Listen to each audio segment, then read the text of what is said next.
দল বা ব্যক্তিৰ ঊৰ্ধত আচলতে আমাৰ তিতাবৰখনৰ যোনে উন্নয়ন সাধিব পাৰিব বা বিধানসভাত আমাৰ জনপ্ৰতিনিধি হিচাপে গৈ পেলাই যিজন ব্যক্তিয়ে আমাৰ অভাৱ অভিযোগসমূহ উত্থাপন কৰিব পাৰিব তেনেকুৱা এজন যোগ্য ব্যক্তিকে আমি ভোটটো প্ৰদান কৰিম বুলি ভাবিছোঁ। নিশ্চিতভাৱে আমি আমাৰ সমষ্টিটোৰ উন্নয়ন বিচাৰোঁ। যিসমূহ আমাৰ জ্বলন্ত সমস্যা আছে আমাৰ সমষ্টিটোত, তেনেকুৱা ধৰণৰ যিসমূহ সমস্যা যিজন ব্যক্তিয়ে সমাধান কৰিব পাৰিব বুলি আমি বিবেচনা কৰিম, তেনেকুৱা এজন ব্যক্তিকে আমি ভোট দিম বুলি ভাবিম। গণতান্ত্ৰিক যোনটো অধিকাৰ সেইটো আমি সাব্যস্ত কৰিমেই, সেইটো উন্নয়নৰ স্বাৰ্থতো হ'ব লাগিব, পৰিৱৰ্তনৰ স্বাৰ্থতো হ'ব লাগিব।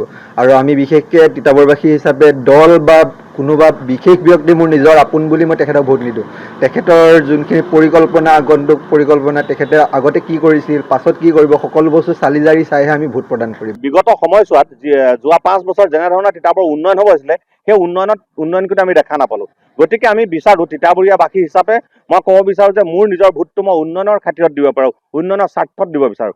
আৰু এজন দল বা দলৰ বুলি নহয়, এজন ভাল প্ৰাৰ্থীকহে আচলতে মোৰ ভোটটো দিব বিচাৰোঁ।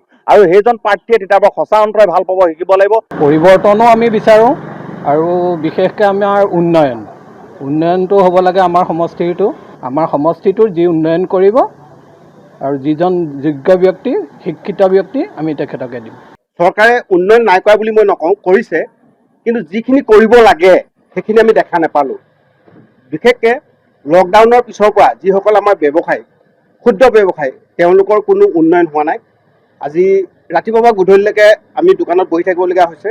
আমাৰ ঘৰ চলোৱাত বহুত অসুবিধা হৈছে। উন্নয়নৰ স্বাৰ্থতে মই ভোট প্ৰদান কৰিম আৰু কোনো দল নহয়, তিতাবৰ সমাজ জীৱনৰ সৈতে সদায় মাত মাতি থকা যিগৰাকী প্ৰতিনিধি আমি তিতাবৰ সমষ্টিৰ উন্নয়নৰ বাবে কাম কৰা বুলি আমি উপযুক্ত হিচাপে বিবেচিত কৰিছোঁ, তেনেকুৱা এগৰাকী প্ৰতিনিধিকে আমি আমাৰ বহুমূলীয়া ভোটটো প্ৰদান কৰিম।